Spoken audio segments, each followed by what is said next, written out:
Bonjour Malika. Bonjour. Malika, nous avons un deuxième rendez-vous. Non, c'est le troisième rendez-vous, pardon, pour Oui, du l'émission puzzle de Le la puzzle de vérité. la vérité. Oui, Donc, oui, oui. bon, alors là, je crois qu'on va faire une présentation d'un monsieur que moi je connais déjà depuis pas mal de temps. Oui. Et Mais que moi, je attention, vais découvrir. Moi, je vais découvrir. Je ne connais pas. attention. Tu vois, tu le connais pas, mais attention, Exact. il va te faire trembler les oreilles. Donc, est-ce que notre invité, il peut monter, nous rejoindre? Ah, mais l'invité, il est là. Bonjour. Bonjour. Bonjour, monsieur Bonsoir Michel. Malika. Bonsoir Christophe. Bonjour, Michel. Bon, Michel, là, tu arrives dans la troisième émission qu'on fait avec Malika sur le puzzle de la vérité. Donc, moi, je suis content de te revoir, comme ça, même si c'est en vidéo, parce que ça faisait quand même quelques semaines que je t'avais pas vu, hein, d'accord? Mais On est voisins, mais on se voit pas souvent, hein. ouais, c'est vrai, c'est vrai. Donc maintenant, là, on avait décidé que le sujet, ce serait de parler de la mort, notamment d'un Corse que tout le monde connaît, qui s'appelle Yvon Colonna. Donc ça, c'était la base. Ça va être plus large Et que qu'il ça, y avait Christophe. Ça va être plus Hein large. Ça va être plus ça large va que être, ça. ça va être plus là. Bon, eh ben écoute, ce qu'on va faire, parce que nous, TVADP, ils nous connaissent déjà, moi et Je me Malika, présente. ou Malika et moi. Est-ce Voilà, que tu peux c'est te ça. présenter un petit coup, parce que comme il n'y a même pas ton nom de famille, il n'y a que ton prénom, vas-y, Voilà. présente-toi. Et je vais me présenter. Donc, je m'appelle Michel. J'étais artisan commerçant il y a quelques années. Et j'étais fabricant de petits avions. Baisse Il y a un un peu ton problème de son, parce son. que ça fait un écho. Baisse un petit peu ton son. Ou Hein, parle moins près de ton micro. où, Parle moins où près. j'ai parlé, je suis à distance, j'ai parlé moins fort. D'accord. Voilà. J'étais artisan commerçant, fabricant de petits avions de loisirs. Puis, je suis tombé dans une immense escroquerie qui portait sur la fourniture d'avions et d'ULM d'importation. Et là, en fait, je me suis rendu compte qu'on m'avait torpillé ma boîte parce que je risquais de faire de l'ombre sur un aérodrome de Basse-Normandie, Bagnoles de l'Orne, qui était le siège d'un très, très important trafic de drogue avec des Anglais. Bon, là, Donc, je ne suis pas passé par la case tribunal de commerce. J'ai ensuite repris l'exploitation agricole, une toute petite exploitation de mes parents qui étaient agriculteurs. Puis là, mes ennuis ont recommencé. C'est-à-dire qu'on a commencé à me prélever des cotisations sociales indues. Puis là, j'ai décidé de cesser mon activité et de faire de la recherche.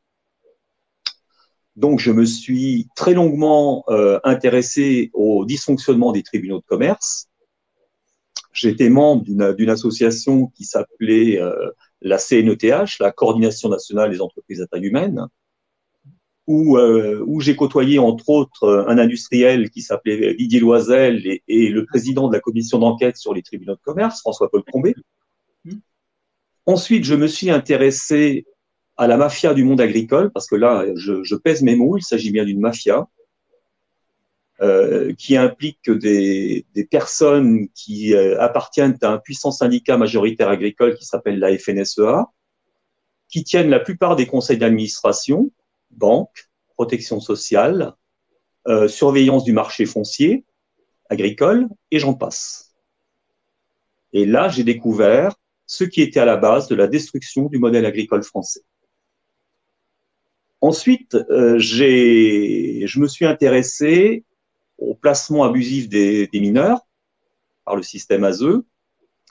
Je me suis intéressé aux malversations des tutelles, qui concernent les tutelles des majeurs protégés. Et je me suis ensuite intéressé à l'histoire et au fonctionnement du grand banditisme français. Voilà. Donc et ça, peu de gens connaissent ça. Voilà. Si on ne connaît pas l'histoire du grand banditisme français, on ne peut pas comprendre ce qui se passe aujourd'hui. Voilà. Bon. Et alors, j'ai continué un petit peu. Donc, voilà. Et ensuite, je me suis intéressé aux liens qui unissaient le monde politique à la criminalité française. Voilà. Bon. Et si je peux dire aujourd'hui que j'ai un respect pour le milieu du grand banditisme, parce qu'il y a des familles qui ont payé un lourd tribut, ils ont payé par le sang, que ce soit les familles de Vandenberg, Francis le Belge, les Guérini, les Zampa. Je peux dire, Christophe, que je n'ai aucun respect pour les politiques corrompus, pour les magistrats pourris et pour les policiers et les gendarmes véreux. Que ce soit bien clair. Par contre, j'ai un respect pour le banditisme. Bon. Écoute, donc tu as déjà fait une sorte de synthèse en introduction de ton savoir. Donc Malika, elle a dû avoir des petits points d'interrogation au-dessus de sa tête parce qu'évidemment, moi, j'avais la chance de… J'ai tout listé, là, j'ai pas arrêté d'écrire. Alors après, moi, prenez des notes. Oui, je prends des notes, ouais. Ce que j'ai à préciser à l'antenne, là, pour que les gens comprennent, c'est que Monsieur Michel Chanu, que je connais depuis pas mal de temps, il a aussi une chance colossale d'avoir une mémoire des noms, des liens et des arborescences. C'est-à-dire que qui fait quoi, qui est qui et qui est ami avec qui. Et ça, quand tu sais le faire dans une enquête de comment fonctionne le grand banditisme en France, ça a une valeur importante. Alors maintenant, Michel, j'ai fait un petit complément de présentation, comme ça. Toi, tu vas aujourd'hui, tu avais une introduction à faire, je crois, avec un sujet, tu m'avais dit. Donc, et après, on aborde un sujet précis. C'est toi qui va nous le dire, en fait. Vas-y. Je vais rebondir sur ce que disait Frédéric Chauron tout à l'heure. Frédéric a dit quelque chose de très, très important sur les médias. Je voudrais insister sur ce piège à con, aujourd'hui, qui est la désinformation des citoyens. Tous les oligarques, aujourd'hui, qui financent les politiques, sont aussi propriétaires des médias. Le piège, il est là. Tous les supports médiatiques actuels sont la propriété des grands groupes. Et ces médias nous alimentent en reportages partiaux quand ils ne sont pas tout simplement mensongers. Je vais prendre un exemple très précis. Je vais prendre un exemple précis, Christophe. L'Ukraine. L'Ukraine, c'est l'exemple parfait. Depuis la réunification allemande, l'OTAN n'a cessé d'augmenter son hégémonie sur les pays de l'ancien bloc soviétique. L'intégration de la Tchéquie, l'intégration de la Roumanie. On a cessé du côté OTAN, alors qu'on avait promis ne pas le faire, d'intégrer des pays de l'ancien bloc soviétique. Deuxièmement, nous avons des sociétés pétrolières aujourd'hui en Ukraine qui ne cessent, sociétés pétrolières américaines, qui ne cessent d'œuvrer pour déstabiliser l'Ukraine, récupérer l'exploitation des gaz de schiste en Ukraine, que ce soit ExxonMobil, que ce soit Chevron, que ce soit la Shell, ou que ce soit une société pétrolière particulière qui s'appelle Burisma Holding. Et tout ça avec la complicité de l'oligarque ukrainien. Est-ce que vous avez entendu parler d'un individu qui s'appelle Ihor Komoloïski? Non. Non. Cet homme possède la chaîne de télé 1+1 qui a propulsé Volodymyr Zelensky. Voilà, c'est comme ça que ça marche. Cet homme a détourné des sommes considérables dans une banque ukrainienne qui s'appelle Priva, des fonds qui ont été blanchis aux États-Unis. Et il est lié à l'entreprise donc la pétrolière Burisma Holding qui emploie Hunter Biden, le fils de Joe Biden, et qui a financé les groupes paramilitaires nazis qui composent aujourd'hui 40% des forces régulières ukrainiennes. Tu vois, donc, c'est précis. ces gens... Moi, je suis factuel, je suis ni trop petit. Je précisais à Malika que tu avais des choses qui étaient précises et qui peuvent éclairer. D'accord? Et voilà, donc aujourd'hui, qu'est-ce qu'on a fait? On a financé les nazis ukrainiens pour aller déstabiliser le Donbass, pour pousser la Russie à intervenir. J'estime que depuis 2014 et le Maïdan, Vladimir Poutine a été quand même quelqu'un d'extrêmement patient pour ne pas intervenir, pour protéger les populations pro-russes du Donbass. Je veux dire là un grand merci à Anne-Laure Bonnel, qui a fait un travail formidable, parce que si elle n'avait pas fait ce travail, personne ne comprendrait aujourd'hui ce qui se passe en Ukraine. Voilà. Donc, Que veulent les Américains? Les Américains, c'est très simple. Ils veulent pousser les Européens à faire le boycott sur l'énergie russe, puisque la vente d'énergie par la Russie à l'Europe leur permet de se redévelopper après l'ère communiste. Et Poutine, là-dessus, a fait un excellent travail. Hein. La Russie est en train de se relever. Et les Américains qui sont à bout de souffle, eux, veulent pousser les Européens au boycott contre la Russie pour se substituer à la Russie dans la fourniture des gaz de schiste ukrainiens en Europe et nous faire la flambée des prix. Les Américains, qu'est-ce qu'ils veulent? Nous asphyxier l'Europe. Ils n'ont strictement rien à foutre des intérêts des Européens. Ce qu'ils veulent, c'est leur intérêt en Europe. Voilà à quoi on assiste. Et si on n'avait pas eu une journaliste, enfin une reporter comme Anne-Laure Bonnel, nous serions encore dans le brouillard. D'accord. Est-ce que tu peux considérer là que, pour revenir sur l'Ukraine, que le côté, on va dire, facteur déclenchant de la réaction de la Russie est-elle, au-delà de toutes les intrigues que tu as déjà dénoncées, qui étaient déjà en place, est-ce que le facteur déclenchant, ce ne serait pas les laboratoires biochimiques qui avaient été installés? C'est un élément aussi. Hein. C'est un des éléments. Hein, parce qu'il y a plusieurs choses. Hein, quand on regarde ça factuellement, on s'aperçoit effectivement qu'on est en train de pousser la Russie à la guerre. Alors, ce mode opératoire, il nous ramène à des années pas si éloignées, des années 30. Quand les fascistes anglais formataient Hitler.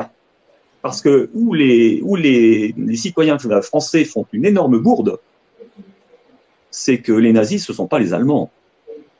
Les nazis, ce sont les Anglais. Et c'est tout simplement le duc de Bedford, avec le Tavistock Clinic, qui ont formé Hitler. Peu de gens le savent, mais la reine Elisabeth II, à l'âge de 7 ans, à côté de sa sœur Margaret et de son oncle Édouard III, faisait le salut nazi. Pendant que des sociétés américaines comme celle d'Henry Ford et celle de David Rockefeller finançaient les nazis par le biais d'une entreprise pétrochimique qui s'appelait IG Farben, entreprise qui est devenue Bayer. Donc, vous voyez, on a les mêmes à la manœuvre aujourd'hui. Michel, il faut ajouter aussi le grand-père Bush. Bien sûr, bien entendu. Oui. Et ces gens-là utiliseront la banque des règlements internationaux pour organiser les cartels. Il n'y aura pas que le cartel des produits pétroliers ou chimiques, il y aura aussi le cartel des aciéries, hein, Thyssen, entre autres. Il y a 4 aciéries allemandes qui vont faire un cartel avec une entente. Voilà. Donc ça, c'est effectivement les Anglais qui ont formaté et les Américains qui ont financé le nazisme. Vous avez la même chose en Ukraine. Soyez pas surpris que l'Europe ne se manifeste pas contre les groupes nazis, vous allez comprendre pourquoi. Parce qu'à la fin de la guerre, la dernière guerre mondiale, les Américains, et plus particulièrement l'OSS, l'Office of Strategic Systems, qui était l'ancêtre de la CIA, va protéger à l'aide du Vatican tous les criminels nazis. Une partie de ces criminels vont être exfiltrés vers l'Argentine et les pays d'Amérique du Sud via ce qu'on a appelé la Hotline, avec l'aide du Vatican. Une deuxième partie sera utilisée pour créer des armées secrètes en Europe, dans tous les pays d'Europe. Les Américains monteront des cellules de déstabilisation secrètes sous pseudo-motif de lutte anticommuniste. Et ça se fera même en Suisse, qui était un pays neutre. Alors pour les gens qui seraient intéressés, parce que ça c'est la base de tout, hein, c'est pas parce qu'on ne voit pas que ça n'existe pas. Il y a un chercheur suisse qui s'appelle Daniele Ganser, qui a fait un ouvrage magnifique qui s'appelle les armées secrètes de l'OTAN. Moi je vous recommande la lecture de ce livre. Vous allez comprendre comment on a déstabilisé les pays en Europe, que ce soit l'Italie, que ce soit la Belgique, que ce soit l'Allemagne ou la France. Parce que ne rêvez pas, quand vous avez vu la vague d'attentats qui a frappé dernièrement la France, pourquoi un homme comme Bernard Cazeneuve a mis le secret défense sur le dossier Herman? l'individu proche des mouvements néo-nazis et du DPS du Front National, qui avait importé les armes des pays des Balkans, armes qui se sont retrouvées dans les mains d'Amédi Koulibaly. Parce qu'il faudrait que les ministres de l'Intérieur et que les juges antiterroristes arrêtent de nous prendre pour des demeurés. Quand on a vu Marc Trévidic muter du pôle antiterroriste au poste de juge des affaires familiales à Lille pour aller traiter le dossier Herman, Claude Herman, qui était piloté par la gendarmerie de Villeneuve-d'Ascq et par les services des douanes, excusez-moi, mais là, c'est nous prendre vraiment pour des demeurés. Et on a vu sur ce dossier la position du secret défense. Okay. Donc là, alors moi, je peux en parler parce que moi, je suis tombé à Bagnoles-de-l'Orne face à des éléments couverts par la gendarmerie qui tenaient une boîte de nuit et qui appartenaient au même réseau nazi de Garches-les-Gonesse que Claude Herman. Voilà, donc c'est ce qui explique cela. Hein, voilà, moi j'ai vu ça de mes propres yeux. Hein, c'est ça que je peux en parler, je l'ai vu de mes propres yeux. Bon, donc. Et attends, là... non, je continue, Christophe. Allez. Ce qu'il faut savoir, c'est qu'il y a donc une partie qui est employée pour exfiltrer vers l'Amérique du Sud. Il y a une deuxième partie qui va servir pour créer les armées secrètes de l'OTAN. Mais il y a une troisième partie qui va, vraiment l'élite de l'élite, Wehrmacht ou nazi, qui va être mise à la tête de l'Europe. Les Européens ont la mémoire courte. Le premier président de la Commission européenne s'appelait Walter Hallstein, un juriste nazi. Le responsable de l'OTAN était un proche collaborateur d'Hitler, Adolf Singer.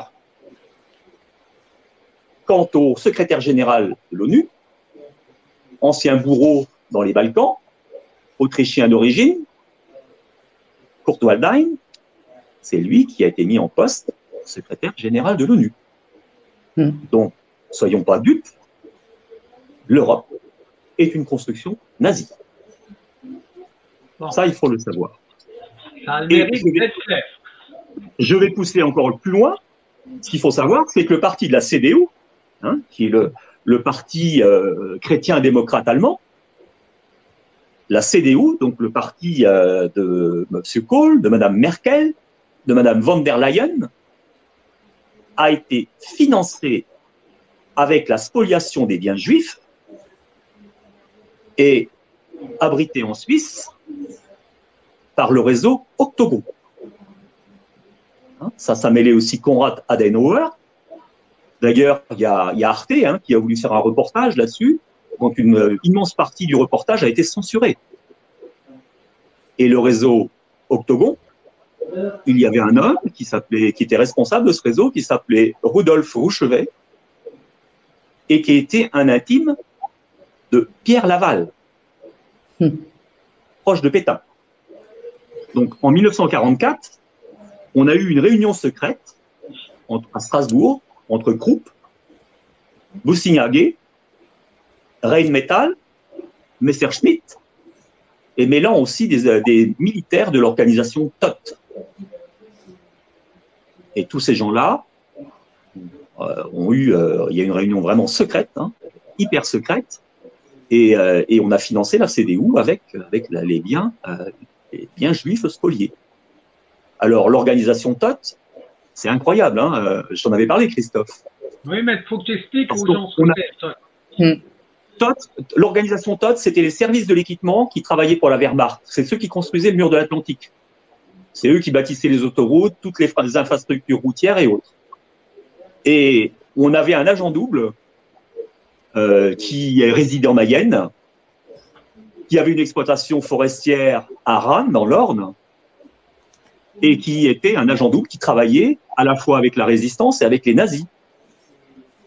Et cet homme, il s'appelait Jacques Foccart, il était membre du BCRA, les services secrets montés à Londres, et ce monsieur deviendra à la fois le père de la France-Afrique et le cofondateur du mouvement du SAC.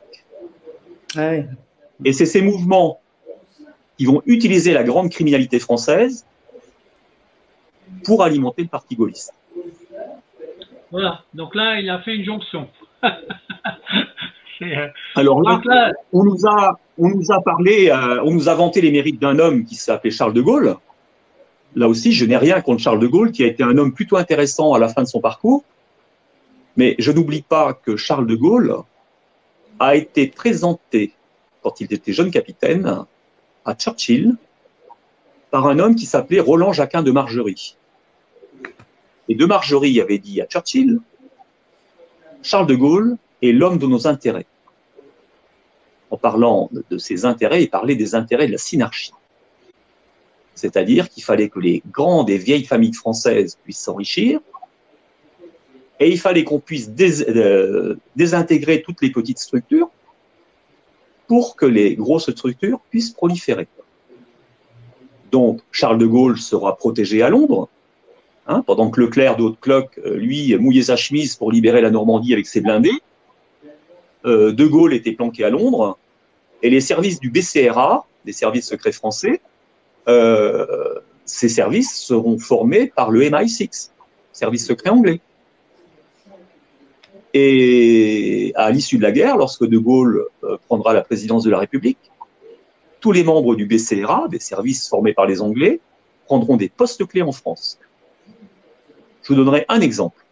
Pierre Billotte, membre du BCRA, cet homme deviendra garde des Sceaux. Et en 1967, on va créer la loi sur les faillites, la loi de 67. Celle qui sert de base, d'outil de destruction pour nos tribunaux de commerce. Billotte était un attentiste convaincu, favorable à l'Europe de Jean Monnet, et il fallait détruire le tissu des PME, PMI françaises pour implanter la grande distribution. Des gens comme Édouard Leclerc, qui était un collaborateur nazi, qui avait fait flinguer des résistants sur le Finistère, décoré par Sarkozy, tout le monde sait, ça c'est un secret pour personne. Et tous ces gens-là ont proliféré sur la casse qui a été faite avec la loi de 67. Ça, c'est Pierre Billotte. Vous avez donc le deuxième élément, Jacques Faucard, pareil, élément du BCRA. Vous avez un troisième élément, qui était lui le chef du BCRA, qui s'appelait le colonel Passy, André de Wavrin, dont le fils deviendra le PDG d'une usine d'armement, l'Ucher, qui sera aussi impliqué dans l'affaire de l'UIMM, les industriels de la métallurgie, qui financera les néo-nazis colleurs d'affiches pour la campagne de Giscard d'Estaing. L'affaire Lucher, les 500 000 obus, où la France, pour le compte des Américains, va armer l'Iran pour frapper l'Irak et piller le pétrole. Donc aujourd'hui, on a un pays qui, depuis l'après-guerre, n'est plus aux mains des politiques français. Nous sommes les satellites des États-Unis. Nous sommes le couteau suisse des États-Unis. Ça, il faut le savoir. Voilà. Bon, alors, Malika, est-ce que tout ce qu'il dit là, est-ce que tu penses que les gens sont capables d'absorber tout ce qu'il est en train de raconter? Non, je ne crois pas. Ça fait trop de choses à la fois. Et moi-même, je connais une partie des choses parce que je lis un bouquin qui s'appelle Guerre et mensonges ou Déprogrammation de Sylvain Laforest, où il développe tout ce que tu racontes, Michel. Mais je connaissais pas dans le détail ce que tu viens de dire sur l'histoire de France. Et ça, par contre, je pense que on devrait appuyer dessus parce que ça intéresse directement nos auditeurs. Voilà, c'est ce qu'il faut appuyer là. D'accord? Alors, je ne sais pas si on a encore un petit peu de temps. Oui, ben bien sûr, tu as encore une demi-heure. Alors, ce que les gens méconnaissent, c'est le noyautage pendant la Seconde Guerre mondiale de la criminalité française par les services secrets américains, notamment l'OSS. Parce que les gens ne savent pas que la spoliation des biens juifs n'ont pas été opérée par les nazis en France, mais par les gens du grand banditisme de la Carlingue qui agissaient avec des cartes de police de Vichy pour le compte des Allemands. Donc ces gens, c'était Carbone, Spirito, les gens de la rue de Lauriston et Étienne Léandri.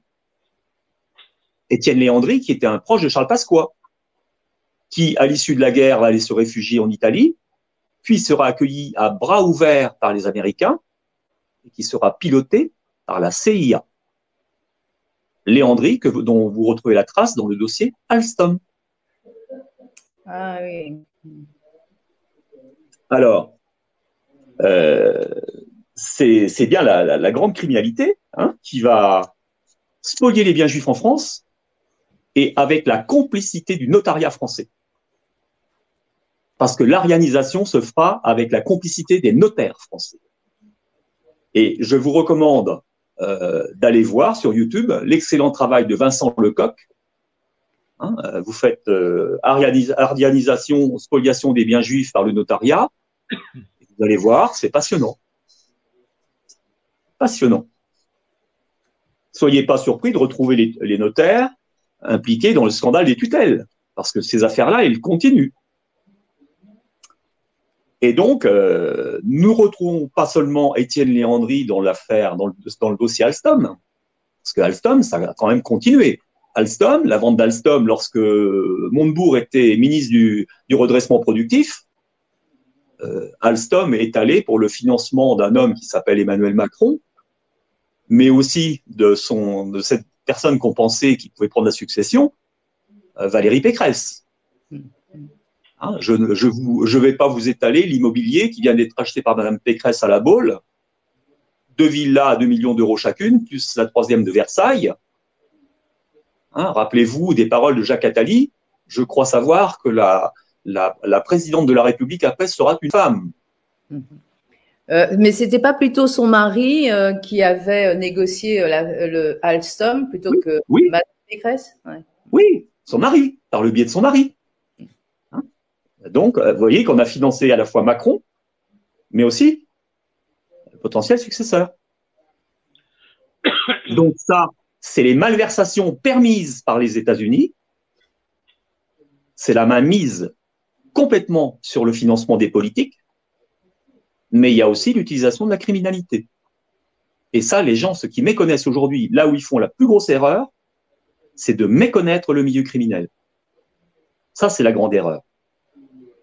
Puisque notre ami Focard a utilisé la criminalité corse pour alimenter les caisses du parti gaulliste, les opérations clandestines, et tout ça, nous le devons à Focard.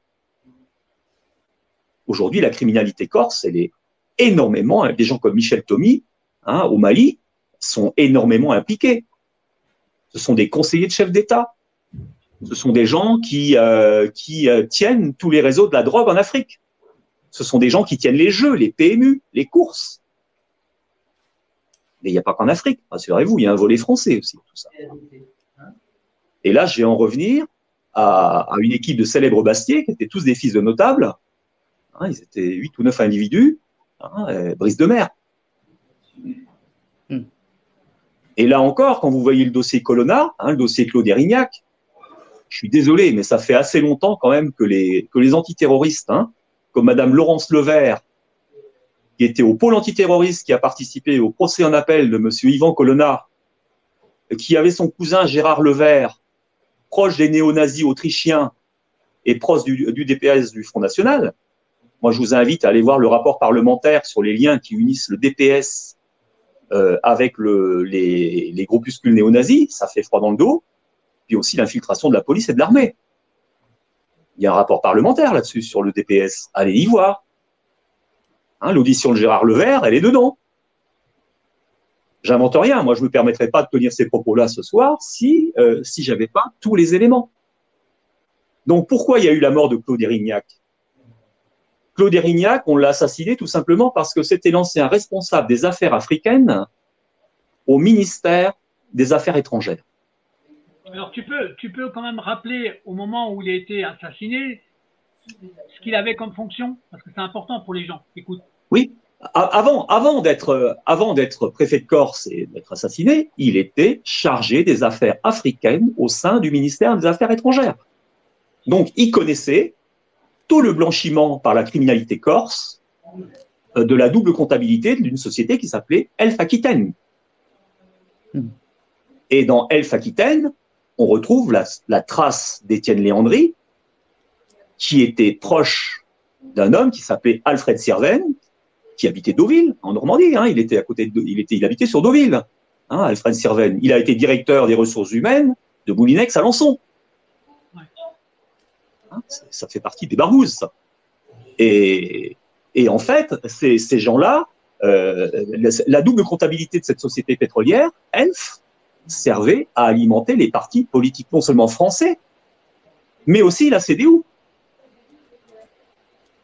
Donc, on est bien dans le cadre de la CIA, qui tient la criminalité et qui permet les financements des partis politiques français et allemands. Moi, j'invente rien, tout ça, c'est dans le dossier ELF. Hein. Mais vous n'avez pas qu'ELF. Vous avez aussi la vente des frégates de Taïwan. Vous avez aussi l'affaire Karachi. Puis vous avez aussi une affaire beaucoup plus récente, qui est celle de Trafigura. Trafigura, un leader du négoce mondial d'hydrocarbures qui s'appelle Claude Dauphin, qui est ferrailleur à Caen, qui retraite des déchets, hein, à Nonant-le-Pin, l'affaire Guy Dauphin Environnement, puisque c'était le nom de l'entreprise de son père, mais c'est lui qui exploitait cette entreprise, hein, qui avait un proche collaborateur qui est aujourd'hui préfet, qui s'appelle Monsieur Hugues Moutou. Ces gens-là, c'est le mode de gestion des déchets, mode Camorra, avec des sommes gigantesques qui sont blanchies. Et le directeur de M. Claude Dauphin au sein de Trafigura, c'était M. Jean-Pierre Valentini, un homme d'affaires sulfureux qui vient de revendre sa villa 60 millions d'euros et qui a été mis récemment en examen pour blanchiment pour le compte de la Brise de Mer. Donc la Brise de Mer, le gang de Bastier, tient à la fois le foot en France, ils tiennent les hippodromes, ils tiennent le retraitement des déchets et le négoce d'hydrocarbures. C'est pas mal. Voilà ce qui alimente nos partis politiques.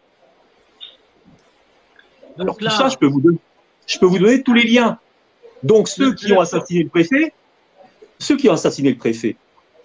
c'est pas les nationalistes, c'est les bénéficiaires des valises. On a eu le copier-coller, on a eu le copier-coller de ce qui s'est passé avec l'affaire du juge Renaud à Lyon. Quand le juge Renaud avait découvert l'implication du gang des Lyonnais, d'Edmond Vidal, le cas de la Poste de Strasbourg, avec le financement des partis politiques français.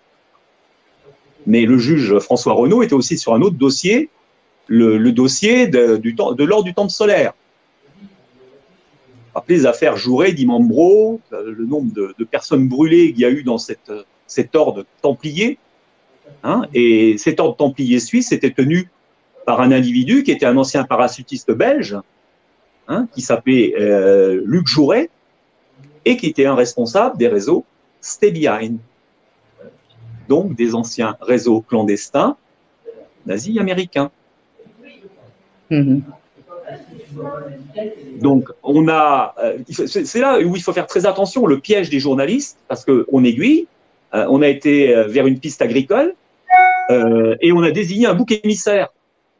C'est-à-dire qu'à chaque fois qu'on a ce genre de dossier, on désigne un coupable et on emmène les enquêteurs à 180 degrés de ce qui s'est réellement passé. Voilà, moi j'ai rencontré les proches de la famille de Colonna, hein, parce que j'avais les mêmes aux fesses, moi, à Bagnoles-de-l'Orne. Hein, ça, c'était l'époque où M. Bernard Tomasini, ancien directeur de Charles Pasqua, était arrivé préfet dans l'Orne. Et on avait un préfet et un procureur qui couvraient des affaires de grand banditisme. Il a eu des ennuis, là, le procureur. Hein, oui, à Laval, avec sa fille, qui était impliquée avec les dealers. Tu peux donner l'anecdote, comme ça les gens ils comprennent un peu plus, en fait. Hein, voilà. Mais en fait, ce mec-là, il était mis en poste à Argentan pour couvrir tout un tas de malversations, dont le trafic de stupes, parce qu'il y avait bien pire, c'est que les gosses étaient camés à leur insu.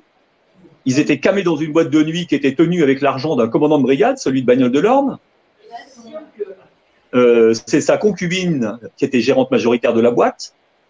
Les gamins étaient drogués à leur insu et quand ils passaient au tribunal d'Argentan, ils étaient rackettés à hauteur de 6 000 à 7 000 euros d'amende. Donc, ils avaient cassé leur bagnole. Hein, ils étaient sous la drogue du viol. Et puis, ils étaient rackettés au tribunal. Donc ça, c'est ce qui alimente les caisses du ministère des Finances publiques. Tu as vu l'émission que vient de faire mon ami Marc Fievé, hein, Marc qui a fait 11 ans de détention et qui était un aviseur des douanes. Oui, c'est ça. Hein, puisque moi, je me suis rapproché des gens comme Hubert Avoine qui ont fait tomber le patron des stupes. Je me suis rapproché de Marc, parce que lui, effectivement, il avait transporté la drogue qui était achetée par la douane. Hein, la douane achetait de la drogue, ça c'était sous sa race. On refourguait au réseau de dealers, et puis on allait à la pêche sur les petits consommateurs. Ce qui alimente les caisses de l'État. Donc là, c'est quand même. Bon. Ça porte un nom, ça. Hein. On ne peut pas inciter au crime, hein. On ne peut pas inciter au délit. Hein. On peut pas inciter au délit, ben on s'en privait pas en France. Hein. Puis je crois d'ailleurs qu'il y a un procureur à Paris qui a été entendu par ses pairs à Lyon sur ce dossier-là. Hein. Je crois qu'il s'appelle François Molins. Mais quand on sait sa place. Voilà. Donc vous voyez, c'est tout simplement là-dedans ceux qui ont bénéficié des valises, qui ont eu intérêt à faire assassiner Claude Érignac et puis à désigner un bouc émissaire. Moi, j'ai failli tomber là-dedans, moi, Bagnole de l'Orne. Hein, un mec sous fausse identité, un corps sous fausse identité, hein, qui était recherché sous le nom de Stéphane Ristorcelli dans toutes les gendarmeries de l'Orne. Ce mec m'a approché en me balançant un fusil à pompe, crosse et canoncier dans les mains. C'est l'arme qui a servi au dernier braquage du casino de Bagnoles. Oui. Et si j'étais pas allé au service central de la prévention de la corruption où j'ai été reçu par le numéro 2 Noël Ponce, il serait certainement arrivé la même mésaventure qu'Yvan Colonna. Hein, on abat quelqu'un pendant le braquage, puis vous avez votre ADN qui est sur le fusil. Alors le hasard a voulu que ce monsieur-là, j'ai connu ses activités, puisque lorsque j'étais moniteur de tir, j'étais sous-officier appelé en Allemagne en 78 à l'époque de la bande à Bader, et ce type avait flingué une civile allemande à Kaiserslautern pendant la garde. Il était militaire engagé. Là, il fait bon avoir de la connaissance et de la mémoire. Oui, en tout cas, de la connaissance, t'en as, du répertoire, t'en as, des noms, parce que là, pour l'instant, l'enchaînement des noms que tu donnes, les gens qui nous écoutent, bien entendu, ils vont pas tout retenir. Ils vont retenir les grands schémas, peut-être, mais les noms tels que tu les as donnés, les gens ne les retiendront pas tous. Hein, ça me paraît évident. Par contre, alors ça va bien plus loin que ça, parce que l'affaire du Probo Koala à Abidjan, on a un homme qui s'est proposé pour aller retraiter les déchets. Quand Valentini et Claude Dauphin ont été incarcérés 6 mois avec leurs cellules fermées de l'intérieur, parce que sinon ils étaient lynchés s'ils sortaient dans les coursives. On a eu un charmant industriel mayennais qui s'est proposé pour aller retraiter les déchets. Il s'appelle Joël Séché. Joël Séché qui a offert un joli chêne à la naissance du petit dernier de Sarkozy. Joël Séché qui est aussi dans le monde des courses, très proche de Jean Arthuis. Séché qui a racheté une entreprise qui s'appelle l'Assor. Ça, c'est une agence pour l'eau, hein, avec l'argent de la Caisse des dépôts et consignations quand même. Hein, l'argent qui est spolié aux entrepreneurs en difficulté, les transactions notariales qui sont aussi déposées à la Caisse des dépôts, tout ça a financé des projets bidons quand M. Sarkozy était président de la République. Je vous recommande l'excellent livre de Sophie Coignard, que j'ai cherché à rencontrer d'ailleurs, parce qu'elle habite le département de l'Orne. Voilà, je crois que c'est La République des Incapables, je crois, ou ces incapables qui nous gouvernent. Hein, elle a écrit effectivement un bouquin sur les malversations de la Caisse des dépôts et consignations, puisque la société de production de Carla Bruni, qui s'appelait Naïve, a été subventionnée à grand train par la Caisse des dépôts. Mais il y en a bien d'autres des dossiers comme ça. Voilà. Mais donc là, En fait, là, tu sais, quand on t'écoute, on a une particularité avec Malika, parce qu'on t'écoute, hein, mais on se dit, mais elle est où l'honnêteté dans tout ça dans notre pays? Parce que, Rien, tout est pourri. avec tout ce que tu nous racontes, à part le petit commerçant du coin qui est à peu près honnête, et puis le petit ouvrier de l'usine, tout le reste, ça semble malhonnête, en fait. C'est ça, Non, mais la synthèse qu'on a, en fait. Ce qui est pathétique, Christophe, c'est les pauvres victimes de tribunaux de commerce, victimes de malversations, qui sont dans leur bon droit. Et ces gens-là, ils sont, moi je le dis, je suis épuisé de travailler avec les victimes. Il y a un moment où je me suis un petit peu détaché de tout ça parce que les gens vivent un trauma, mais en fait, ce qu'ils auraient dû faire, c'est ce que moi j'ai fait, c'est se détacher vite fait de leurs affaires pour aller voir ce qui se passe à l'étage plus haut. Moi, je suis pas quelqu'un qui est bouffé de l'argent dans les procédures judiciaires. Je savais que c'était quasiment sans issue. Je préfère arriver au dernier moment avec un dossier bien ficelé en expliquant au juge, voilà, monsieur, ce qui se passe avec toutes les preuves. Généralement, ça fait son effet. Parce que quand ils prennent au visage, en 20 minutes, tout un dossier de destruction du monde agricole, qui sont les acteurs, qui est le ouzou, qui a fait quoi, les magistrats ne sont pas habitués. Et des fois, moi, pour le moment, ça m'a porté plutôt chance. Mais j'ai préféré passer les 2/3 de mon temps, depuis 35 ans, à enquêter et puis à avoir une arborescence totale, parce que c'est comme ça qu'on comprend comment ça fonctionne. Alors justement, en parlant d'arborescence, là, il y a Fred qui était en ligne tout à l'heure qui me dit, mais t'as pas envie qu'on mette l'image de l'arborescence des journaux, qui est propriétaire de tous les journaux de France, par exemple? Donc, si, il y a ça. Non, mais ce qui serait beaucoup plus intéressant, c'est de faire l'arborescence des activités qui financent aujourd'hui le monde politique. Ah ben oui, mais on l'a pas celle-là. Donc l'arborescence, faut que tu la fasses. Tu as vu, là, lui, il avait l'arborescence de la presse. Il avait l'arborescence de la presse. Donc, il voulait publier ça. Christophe. L'arborescence de la presse, c'est intéressant, mais il faudrait en faire toute une émission. Ben, tout à fait. Non, mais c'est pour montrer l'image déjà. Voilà. Mais, oui. Bien sûr, une émission. Tu as vu, Christophe, que récemment, là, il y a 26 personnes en France qui sont en garde à vue sur un dossier de dopage. Rappelle-moi, parce que j'ai pas tout en tête. Monde des cours, c'est très récent, ça, c'est il y a 3 jours. Il y a des vétérinaires, il y a des entraîneurs, il y a des gens qui sont en garde à vue dans un gigantesque réseau de dopage dans le monde du cheval. Parce qu'ils arrivent à doper les chevaux. Non, mais attends. Attends, franchement. Non, mais tu vas bientôt nous faire croire que les courses sont truquées. Franchement. Christophe, oui. Tu sais que les centristes, Madame Gouraud, Monsieur Bayrou, le président de la région Basse-Normandie, Monsieur Morin, Monsieur Arthuis, le mari de Madame Alliot-Marie, tous ces gens-là sont propriétaires de chevaux de course. Ouais, et la plupart de ces chevaux, tu sais d'où ils viennent? Ils viennent des élevages de la pègre. Ah bon, la pègre élevait des chevaux. Mais tu vas Monsieur Arthuis, il est propriétaire. Monsieur Arthuis, il est propriétaire d'un cheval qui s'appelle Équire de Léo, qui provient de l'élevage d'un monsieur qui s'appelait Père Désiré Allaire, qui résidait à Boussay, dans l'Orne, à côté d'Argentan, qui a été interdit 18 ans d'hippodrome. Alors, faut que tu expliques un truc, parce que là, il manque un maillon pour que les gens comprennent. Par exemple, que quand tu détournes des fonds dans une entreprise, le mandataire, il est capable d'acheter des chevaux pour une personne, d'accord? Et que le cheval, s'il a de la forme, il va gagner des paris qui va permettre de blanchir l'argent. Donc, ça devient… Il va acheter une patte. Non, mais c'est ça. J'avais discuté de ça avec Philippe Monet, qui avait été l'avocat incarcéré dans le cadre de la liquidation judiciaire des abattoirs Guérin en Bretagne. Quand Antoine Godino avait fait le livre de la mafia des tribunaux de commerce. Oui, bah oui. On en avait parlé avec Philippe Monet à Saint-Brieuc, que j'avais rencontré à Saint-Brieuc, j'ai rencontré 3 fois à Saint-Brieuc. Bien sûr. Donc là, c'est dès qu'il y a des sommes qui circulent, tu as des fois besoin de faire du blanchiment. D'ailleurs, il paraît que les boîtes noires servent à faire du blanchiment. C'est ça que j'adore dans la comparaison.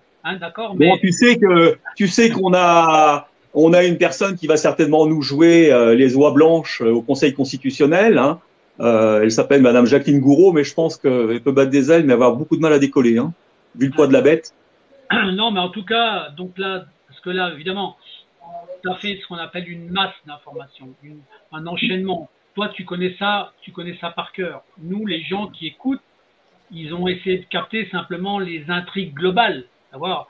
Donc, ils entendent un nom, mais il y a aussi toute la sémantique des noms, des réseaux, ça, le temps que les gens captent tout ça, le temps que les gens comprennent tout ça, c'est quelque chose qui est très difficile. Toi, tu as la connaissance des noms, tu as la connaissance des réseaux et tu as la connaissance des ramifications. Donc, ce que nous, quand on écoute, alors moi, évidemment, j'ai la chance d'en connaître déjà une partie, mais l'explication que tu donnes, elle est tellement, on va dire, chaînée, avec tellement de noms et tellement d'entreprises, que là, la seule chose que les gens vont avoir compris, c'est que notre pays, il est gangréné de partout. Ça, c'est à peu près une certitude. N'est-ce pas, Malika? Oui, et puis ce serait intéressant justement parce que tu as fait des liens en remontant dans l'histoire, mais plus proche de nous, avec ceux qui nous gouvernent, par exemple, aujourd'hui. On est en période électorale, ce serait bien de raconter, de terminer la chaîne là-dessus. Ah bah tiens, tu as encore 10 minutes pour le faire. Non, mais je l'ai fait avec l'histoire, le dossier Alstom. Pourquoi Montebourg a été débarqué du ministère du redressement productif? Parce que Montebourg s'était aperçu que les dérivations, elles n'allaient pas vers les bonnes caisses. Bah alors, là, ce que je peux dire, pour Montebourg, il était déjà intervenu il y a une vingtaine d'années dans la commission parlementaire sur la réforme des tribunaux de commerce. Il était rapporteur. D'ailleurs, souviens-toi, hein, je partage des choses, notamment une chose que l'INA, l'Institut national du cinéma, là, tu sais, m'a interdit de diffuser. Ils m'ont coupé. C'est quoi?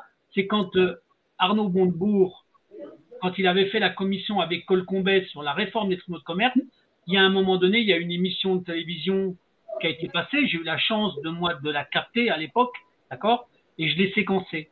Mais il a une parole qui est incroyable. Quand il explique que s'il y a un métier qui doit disparaître, c'est le métier des mandataires liquidateurs judiciaires, c'est explicite, hein. Je me souviens très bien, je me souviens des propos et tu sais ce qu'il faisait ce qu'il avait comme fonction, François Colcombet, le président de la commission d'enquête. Je croyais qu'il était élu, moi, Colcombet. Il était député de l'Allier, mais c'était le substitut du procureur de la République de Lyon quand il y a eu l'affaire du gang des Lyonnais. C'est lui qui était en poste à Lyon quand François Renault a été assassiné. D'ailleurs, François a fait l'objet de poursuites par Georges Fenech. Il a été poursuivi avec Francis Renault, donc le fils de François, parce que Fenech, c'est lui qui a refermé le dossier de l'assassinat du juge Renault. Ouais. Voilà, mais après, ces intrigues-là, c'est comme quand moi je me souviens notamment d'un procureur de Montgolfier, quand il avait commencé d'ouvrir son clapet, et comment ceux qui essayent de donner une vérité ou de donner une image de la réalité des choses, comment on les enlève, comment on les mute ou comment on leur dit, bon, vous allez là, mais vous fermez votre gueule maintenant. Parce que c'est comme ça. Tu sais qui est le beau-frère d'Éric de Montgolfier? Le beau-frère? Oui. Non, je ne sais pas. Jacques Germery. L'associé d'Alain Lambert, ex-ministre du Budget, ex-président du Conseil supérieur du notariat français, dont le gendre gère depuis Singapour les comptes de la société Trafigura de Claude Dauphin. Donc ça, voilà, donc là, c'est je les connais tous. Non, mais c'est ça qui est important. C'est ça qui est important. Moi, t'as la chance.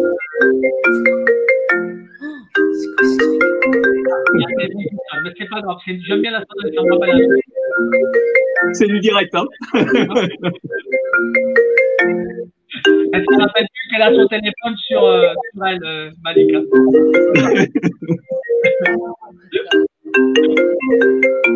On t'appelle en ligne, Malika? Désolée. Non, mais c'est pas grave. Non, c'était pas grave. Ça faisait un petit point d'interrogation. Donc, mais en tout cas, dans ce qu'on explique, les liens dans le domaine des procureurs ou des juges, même ceux qui essayent des fois d'amener une forme de vérité ou d'essayer d'expliquer, à chaque fois, leur carrière, elle est mise en suspens, hein, quand des fois, elle n'est pas bousillée. Moi, ça me fait marrer quand je vois. Moi, ça me fait marrer quand je vois Sylvain Waserman intervenir sur celui qui est au perchoir de l'Assemblée, là. Intervenir sur le dossier des tribunaux de commerce quand on sait comment ses copains se sont financés dans le milieu du cheval. Je vais pas aborder le sujet parce que je l'ai eu même au téléphone personnellement dans un dossier, d'accord? Donc, là, on frise l'incompétence dans des domaines. C'est-à-dire que tu deviens, ou alors manipulation. Parce que c'est pire que ça, oui. C'est bien pire que ce que tu peux imaginer, Christophe. Voilà. Donc, mais bon, c'est pas à partir du moment où tu le vis, comme tu le dis tout à l'heure. Hein, donc, quand tu passes par là, tu as des choses qui se révèlent et la complémentarité, notamment du travail des lanceurs d'alerte. Même si toi, tu as un côté, on va dire, schéma global, parce que là, c'est avec la connaissance parfaite de tous les noms, des liens, de ce que nous, on n'est pas capable de retenir. Même Malika, qui a aussi un coefficient quand même qui est pas trop con, hein, ça m'étonnerait, hein, Malika, elle a un savoir. Eh ben, elle est comme moi, on n'est pas capable de capter tous les noms que tu donnes, d'accord, de les retenir. Toi, t'es une encyclopédie à ce niveau-là. J'ai 4 valises d'affaires planquées, hein, 4 grosses valises qui sont bourrées à craquer, j'en ai 4. Ouais, mais j'ai tout dans la tête. Hein. J'ai tout dans la tête. Tu as sauvegardé ta vie ailleurs avec des preuves à l'extérieur. Voilà. C'est pour ça que tu peux l'ouvrir, en fait. Hein, c'est un peu ça. Non, mais tout ce que je vous dis là ce soir, j'ai vraiment pas de scrupules parce que en 2 clics de souris, vous tapez tous les noms que je vous ai dit, vous allez retrouver. Quand je vous parle Jean-Pierre Valentini, blanchiment de brise de mer, vous allez voir. Quand on voit Richard Casanova qui était impliqué dans les matchs de foot truqués, hein, quand on a dit Richard le menteur dans l'affaire de Tapi, hein, Richard le menteur, c'était Richard Casanova. Oui, non, mais je suis d'accord avec toi. Non, mais ce que je voudrais que les gens, parce que quand on donne des informations comme ça, ce que j'aime bien, moi, c'est de comprendre, par exemple, les schémas. Mais les schémas, alors je vais t'en donner un pour que tu comprennes bien. Pourquoi la basse Normandie et la partie, on va dire, des Pays de Loire, une partie des Pays de Loire, est la région où il y a le plus de chevaux. D'accord? Et c'est là que tu t'aperçois que c'est là qu'il y a le plus de blanchiment d'argent. Blanchiment? Patrice Desmoutines, le procès de bride abattu et la pègre du Var, un charmant monsieur qui s'appelle Alain Delon, hein, qui entraînait ses chevaux. Hein, puisque moi j'ai une amie qui a eu sa vie brisée quand elle a fait saillir une poulinière, hein, par un cheval qui s'appelait Chablis, qui appartenait à Alain Delon. Ouais. Et comment ils ont matraqué la poulinière. Ce qui les intéressait, c'était ils ont acquis frauduleusement la poulinière en plus. Et puis ce qui les intéressait, c'était la descendance. Quand tu es petit éleveur, tu te fais, mais toute ta vie, elle passe à la poubelle, là. Oui, mais c'est le monde. C'est le monde. Tu vois, cette dame, j'ai son conjoint son ami qui vient pendant que je vous parlais, là, qui me dit qu'elle repasse au tribunal, au juge et tutelle, hein, puisque je l'accompagnais la dernière fois, puisqu'elle fait l'objet d'une curatelle simple. Hein, et son ami qui me mettait, là, j'ai lu le message qu'elle repassait en curatelle. D'accord. Bon, en tout cas, moi, ce que je peux dire, ou en tout cas, comme Malika,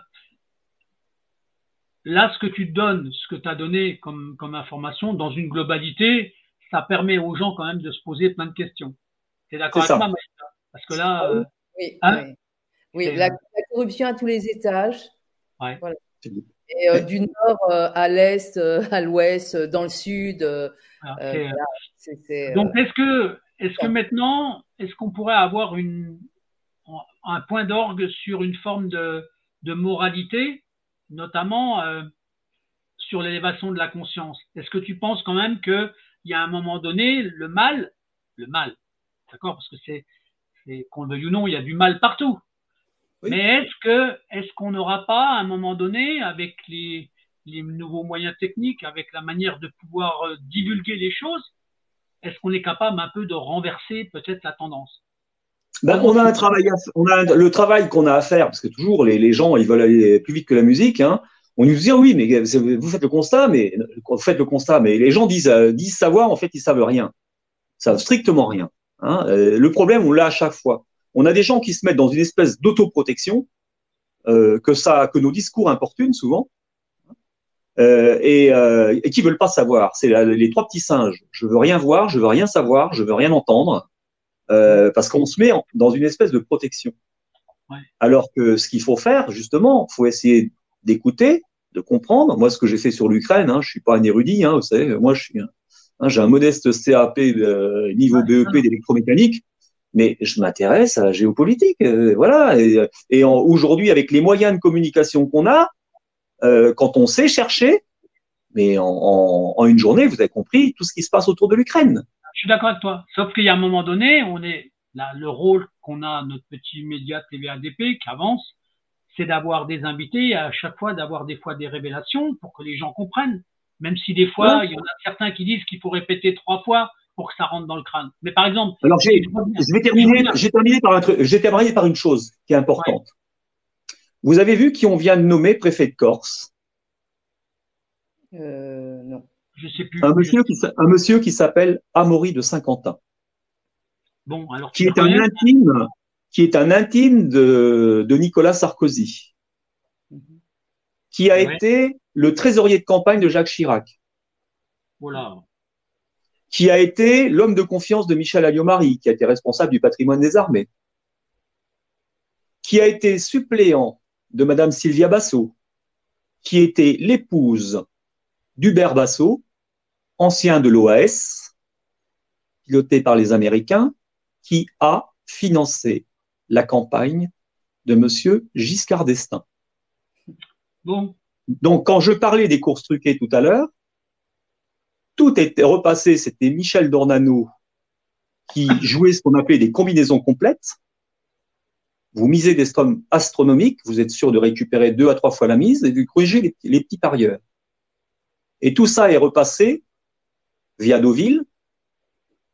Alors, il y a un homme de cheval qu'on connaît bien à Deauville, qui était l'ancien mari de Marielle de Sarnez, qui s'appelle Monsieur Philippe Augier. Et toutes ces valises ont transité chez Monsieur Hubert Basso. Ouais, donc là, ce type vient d'être mis en place pour qu'on ne puisse pas remonter la piste de financement politique à travers la criminalité corse. Et jeter tout ce que j'ai eu accès ici quand monsieur était trésorier de campagne de Chirac, parce que je sais plein de choses. Ok. Bon, en tout cas. Moi, la veille de la mort d'Hubert Basso, quand il a été emplafonné par un camion à Briouze, comme Coluche, j'étais dans son bureau, la veille. D'accord. Son grand ami, Gabriel Conche, on l'a retrouvé écrasé sous son tracteur, c'était le voisin de mon oncle. D'accord. Donc, c'est bon. T'étais dans un département que j'ai bien connu, d'accord? Où j'ai rencontré, moi, personnellement, la mafia des tribunaux de commerce, Tu étais au courant. Département pourri, avec un charmant monsieur qui était trésorier du RPR, qui s'appelait monsieur Jean-Luc Ada, qui était le patron du Dermophile indien. Un de mes anciens clients. Je le connais bien, il était client chez moi. Je sais. Donc là, on va pas rentrer dans le département 61 parce que il était trop près de Paris, ce département-là, et c'était pas loin pour les chevaux. D'accord. Président de juridiction, trésorier de parti politique. Non mais prenez-nous pour des demeurés.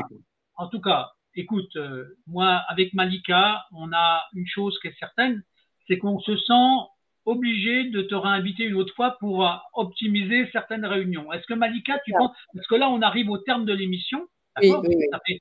Ça fait 1 heure que tu parles quand même, que tu nous expliques, que tu nous enseignes. Mais le temps que les gens déjà digèrent tout ce que tu viens de dire en 1 heure, crois-moi. Je viens de faire en 1 heure ce que j'ai fait en 6 avec une autre chaîne. J'ai été synthétique quand même. En tout cas, Malika, est-ce que tu es d'accord un jour qu'on le fasse revenir pour une autre émission pour Absolument. Absolument. Et comme on n'a pas passé l'arborescence des médias, ce serait bien et de creuser un peu plus juste sur le sujet des médias en France. Parce que oui, bien sûr.